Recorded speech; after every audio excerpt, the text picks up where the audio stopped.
This is Carl from National RV Detroit, and I'm going to walk you through this 2020 Cruiser model 33BHB. Okay, I'm on the door side of the trailer, walking towards the rear. Okay, so you have a pull-out grill here, as you can see. Now this has to be plugged into LP, so let me lock it into place here so it doesn't float in on me. Hold on, I'm sorry. Sorry, my camera's all over the place, sorry. I gotta focus. The camera's gotta focus, and so do I. Alright, so you'll take this plug here, right here, male plug, and it plugs right into here. Pull that back, snap the plug in there, and then turn it on, okay? Then when you're not using it, stick the plug in there to keep the dirt out of it. Okay, you have power stabilizer jacks. You've got one switch operates the two rear, and then the switch up front operates the two front. So you're gonna just extend, that's all you do, up and down. You don't lift the trailer with it. Now you're just gonna take the wiggle out of it, you're gonna stabilize it, okay? All right. Refrigerator will turn on as soon as you plug it in. It works on 110 AC. You got a door for the bathroom. That's just a service panel for the refrigerator. You don't really have to go in there. It's for servicing. That's your vent for your furnace. Up here, that's the vent for the range hood. Now there's a baffle on there and you have to sort of snap it loose or snap it shut if you're not using it. So if you're using the fan on the range hood over the range, you'll have to get up there and unsnap the baffle so it flaps freely, so it'll vent to the outside. Otherwise, you keep it shut. Okay. This is your water heater, gas and electric. It looks to be. You'll operate it. The switches are inside. Remember, you have to bypass the water heater before you pump any antifreeze into the system. If you're gonna do it yourself. The bypass valves are on the back, you always bypass it. The drain plug is right there, just so you know. That's a tie-off for your dog, or your cattle, whatever, your horse, I don't know, whatever you got. And that's the front stabilizer switch. This is your hitch. It's a Husky centerline weight distribution hitch with built-in sway. We'll show you how it operates when you get your walkthrough, and you can also refer to their website and follow the link for their Hitch Up videos if you need to refresh your memory.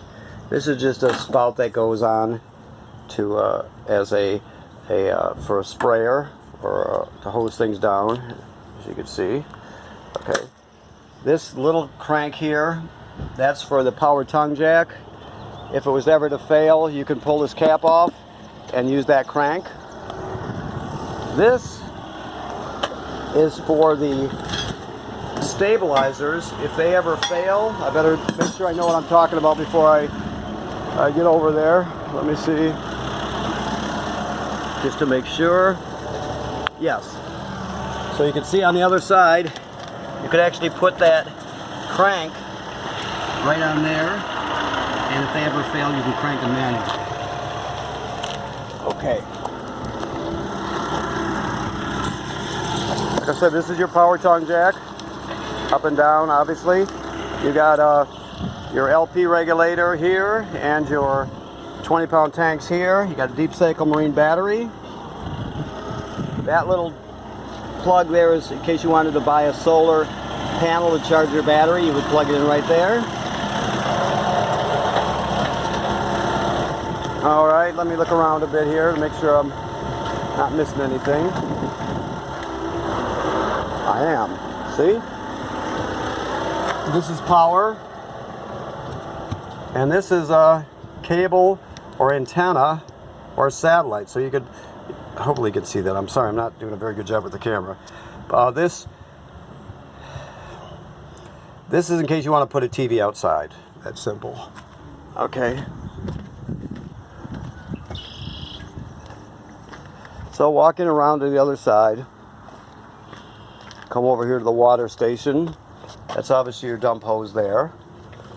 Okay, so that little spout I showed you, that black spout, plugs right into here with a quick connect, and you can point it whatever direction you want. You could also get sprayer attachment, things like that. It comes with the spout though. This is a kill switch for your battery, on and off. It's off, obviously that's on. Just disconnect your battery if you put it into storage. So this is your, let me get all this straight here. Okay, so this is your city water right here. If you, most of the time you're just going to hook your hose up from the dump or from the city water. You'll hook your hose up and turn on the tap, and your trailer's pressurized, ready to go. Now if you go to a area that does not have plumbing on the campsite, you can fill your demand tank right here. It has an onboard freshwater tank. You can fill it and use your water pump inside the trailer to pump the water. Now this has two tank flushes here and here. So that leads me to believe there's generally, when they do that, there's two black tanks. I have to look to find out. But either way, you're going to hook after you dumped your tanks, you hook the hose up to these, and it'll actually flush out the tank even better. Okay. I have to remind myself to find out there. I can see you've got two sets of valves here, so that explains it. So you do have two of them. You look down here just to see what else is down. Yeah, another one down here. Okay, gotcha. So you have two black tanks in this trailer. So here's your black tank, gray tank, and they're talking about the valves, which are down here. Okay. This is your black tank valve. This is a gray tank valve. They're just gate valves. They push in and out, like so. That's closed. So you put your hose at the dump station on there, and the other end goes into the dump station sewer. Then you're going to pull the black tank first, because it's toilet water and toilet waste, so it's very dirty, obviously. Then after you do that, you'll pull the gray water, which is sink and shower water. You pull that second just because it's cleaner water. Alright, then you would use the black tank flush that I told you, the one on the upper left hand corner would be for this one. It basically flushes the tank out, it sprays it inside, and cleans it out. So you have another set back here. Alright, so you can see gray here, black here. So this is the black valve, that's the gray valve. So again, you would put the hose on there, the other end in the dump station. You're going to pull the black first, then the gray, and then I think the other one was in the lower, I have to look, but I think it was lower right hand corner, I think. And you would hook up there, and that'll flush that tank, this black tank here. Alright. This is just hookups here for satellite and cable. It's got a signal booster there, it shows you there's power to it. Okay.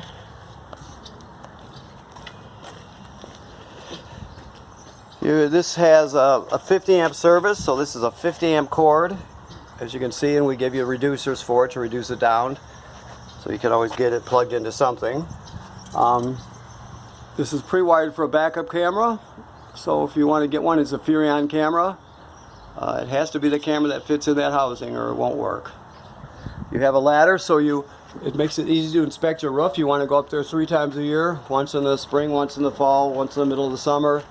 Walk around, check the seals, make sure the sealant's good and tight, and if it needs to be retouched up or worked on at all, you're going to have it done immediately. So you just check it for separation and cracks.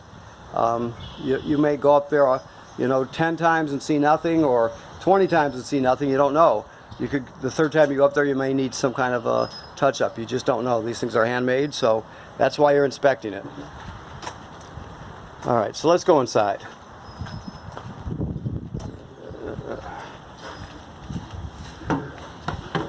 Okay. So, let me look around here. Okay. So, for your Winegard Connect, which is they sometimes call it a 360. It's basically anything broadcast over the air. it will pick it up. So this is where the switch for that. This is your thermostat.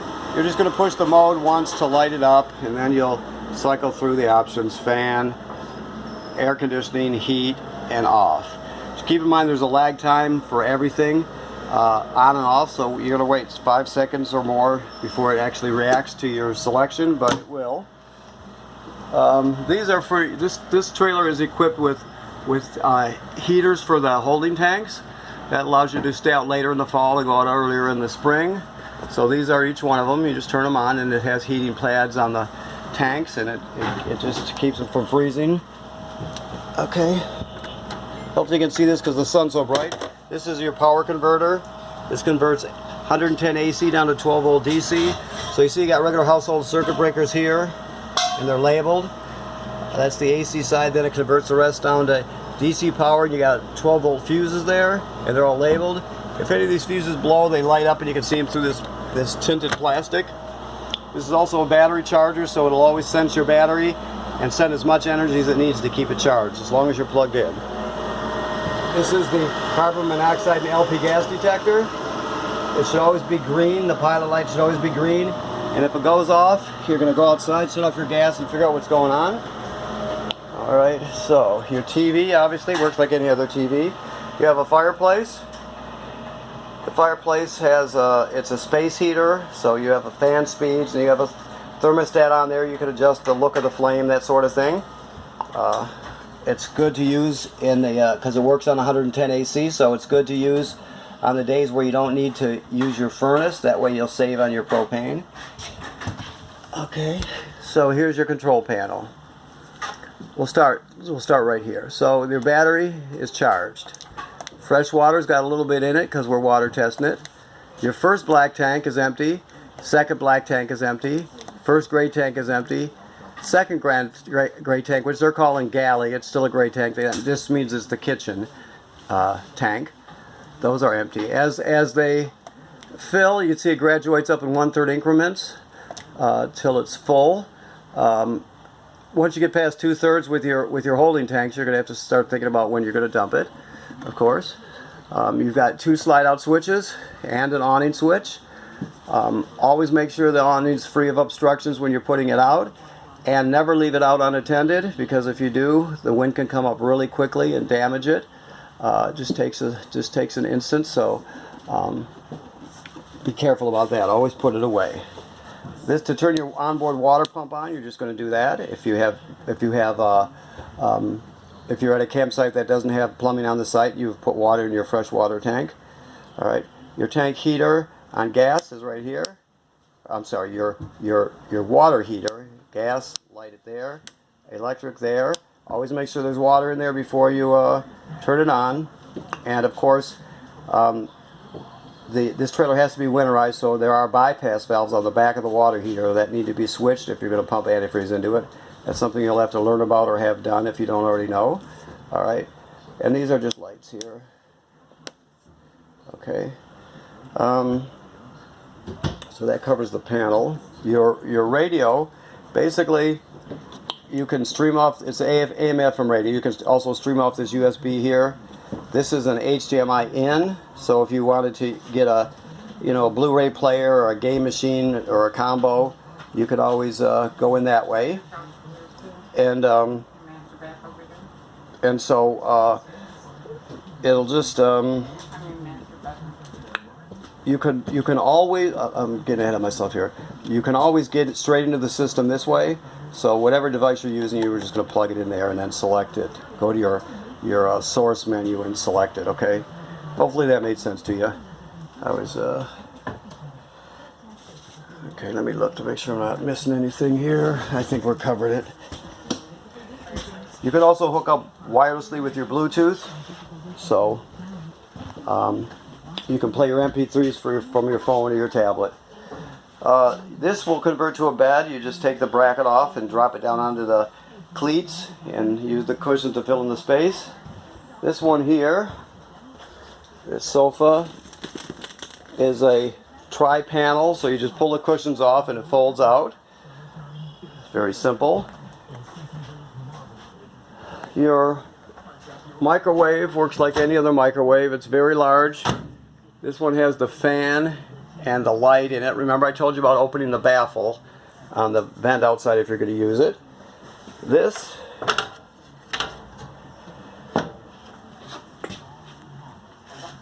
basically you're just going to spark this to light it, so I'll try and get everything in the picture here. I'm sorry if I'm trying to make hopefully I'm covering everything okay for you here. I got to focus a bit here, so okay, so you turn that on high, you're going to spark it. I think the gas might be off, I'm sure it is. But when you click this clockwise, it will light. The gas is just not on. So you do that for the 3 burners. Now, for the oven, you have to know that there's a pilot light on the bottom, behind the bottom here, all the way to the back. Right, so what you do is you're going to go to pilot. You're going to depress this button and hold it. Then you're going to spark it till it lights. When it lights, you're still holding this in, and you hold it for another 10 or 15 seconds to let it heat up. Then you go to operating temperature, and it'll cycle through like an oven, normal oven does. But when you shut it off, the flame's going to go out, and so does the pilot light. So you have to relight the pilot light each time you want to use it. Okay. This is a gas absorption refrigerator. It works on 110 AC or LP gas. So you have 2 buttons, on and off. That's on. And then you can select auto or gas. Auto means electric. It just basically electricity takes parameters, so it always searches out electricity first, 110 AC. And if it can't find it, it will switch to gas. Or if you're in the middle of the night, if you lose power, it'll automatically switch over to gas. So that's normally what we're going to do. You can pull it down the road, you can dedicate it to gas just like that. If this check light comes on, it means it faulted, meaning it didn't light. So you would just shut it off, turn it back on, and let it run through the cycle again, and it'll light the next time. Okay? One last thing with this refrigerator, to set the temperature, this device here is called a thermistor, right here. So you're going to slide this up. You can see the sticker on there, it says cooler up, warmer down. So you're going to basically have it up all the way, unless it's starting to get cold outside. But during the summer, you're just going to have it up all the way. Alright. Okay. Let's go to the bunk room. You have a backing plate for a TV bracket, and you have power and an antenna and cable there. This obviously folds up like it is. This couch jackknifes flat to turn into a bed. You've got an extra mattress down there. So you've got that to pull out. So you got a lot of sleeping options. The bathroom toilet, I'll just show you at this toilet. I won't go through the same thing on both of them. But basically, you can't use it dry, and you can't use it without chemicals. So you're going to get to the campground, you're going to hook up your water and your power. You'll come inside, you'll take whatever chemical you're using, you'll take 1 dose and put it right in there. Then you're going to step on it, right? And water comes swirling out. You're going to hold this for just a little while to put a gallon or 2 of water in there. There's no way to tell exactly what that is. You're kind of just using common sense, but the bottom line is it can't be dry, and it has to have chemical in it to start using it. So you always got to do that first, and then you just use it normally. You could also, by just pushing this down a little bit, you can see it will fill the bowl, but not open the trap, so you can put as much water in it as you want before you use it. Alright, so let's go back this way. I'm picking up momentum here. I'm even making sense to myself right now, so this is, I don't know if that's good or bad. GFCI, keep in mind everything is wired through every plug is wired through a GFCI, so keep that in mind. Even if it doesn't have a GFCI on the plug they're using, it's still wired to one, so it's going to have to reset at a GFCI if it ever pops. Toilet works the same way as the other one. Shower works like any other shower. Always run your fan with the shower because you want to pull the humidity out, because these things are built really tight these days, so they're energy efficient. Okay, you got another backer plate over there on the wall, and you got antenna and cable plus power. If you're going to buy swing out brackets, Make sure, if you can, buy one, spend a little extra money and get one that locks into place when it's closed. That way you don't have to use a strap to strap it onto the wall. You just have to lock it and you're all set. It's a much cleaner install, looks a lot better. Your emergency window, you're just going to go like this. All right? You're just going to do that, and if you're trying to escape, you'll push it all the way through, and then you'll grab a hold of this red tab and pull the screen out, and out you go. You can do a double flip or a gainer or whatever you can do, and then you land right on your feet and you're all set. All right. Excuse me. I think I've covered everything, so I'm walking through here. I'm more focused now than I was when I started this off, so let's see here. Another escape window here, of course. I think we're doing good. Look. Yeah, so, alright, so that's it. So the bottom line is it has to be winterized, obviously. You may be an expert on this, so I don't know. You may be a first timer, or you may have been doing it for 40 years, I don't know. But if you winterize it, remember you always got to bypass the water heater, and inspect the roof at least 3 times a year. That's the most important thing I can tell you. Every trailer needs to be inspected, no matter who made it, no matter what brand or what model. If it costs $10,000 or $100,000, you still got to inspect it. So that's very important to keep your trailer dry and give it a good long life. So, okay, I'm gonna end this now, and I want to thank you for purchasing your trailer from National RV, and have a lot of fun with it. Okay, thank you.